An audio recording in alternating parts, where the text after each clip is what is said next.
Di sini kelompok 5 membahas tentang materi upaya pencegahan hajar fisik radiasi.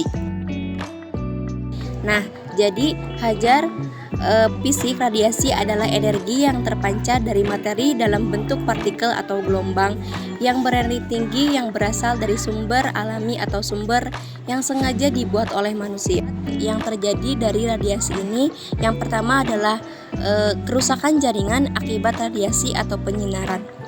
Cedera jaringan bisa terjadi akibat pemaparan singkat radiasi tinggi atau pemaparan jangka panjang radiasi tingkat rendah. Jenis-jenis hajar fisik radiasi. Yang pertama ada bahaya mekanik, bahaya bising, bahaya getar atau vibration. Selanjutnya ada bahaya suhu ekstrim panas, bahaya suhu ekstrim dingin, cahaya, dan radiasi pineon. Bahaya ini bisa terjadi akibat kelalaian dari pegawai dari suatu instansi ataupun perusahaan. Adapun sumber-sumber hazard fisik tersebut meliputi manusia. Nah, kenapa manusia?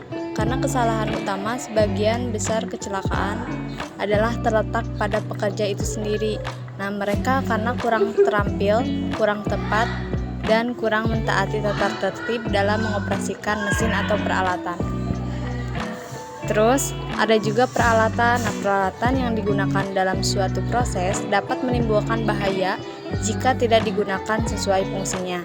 Selanjutnya ada proses. Nah, proses ini kadang menimbulkan asap, debu, panas, bising, dan bahaya mekanis seperti terjepit, terbentur, ataupun terjatuh.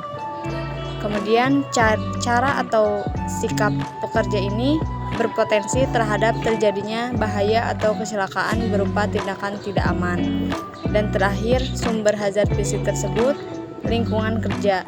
Bahaya dari lingkungan kerja yang dapat mengakibatkan berbagai gangguan kesehatan dan penyakit akibat kerja. Kelompok juga menerangkan bahwa resiko hazard fisik ini ada beberapa. Yang pertama, benda-benda tajam dan panas. Resiko bahaya ini paling sering menimbulkan kecelakaan kerja, contohnya jarum suntik dan jarum jahit. Kemudian benda-benda yang bergerak yang dapat membentur, seringkali di rumah sakit ditemui yang dapat menyebabkan tertularnya penyakit. Contohnya brangkar atau tempat tidur, ataupun kursi roda yang ada di rumah sakit tersebut. Terus resiko jatuh dari ketinggian yang sama, kayak terpeleset, tersandung.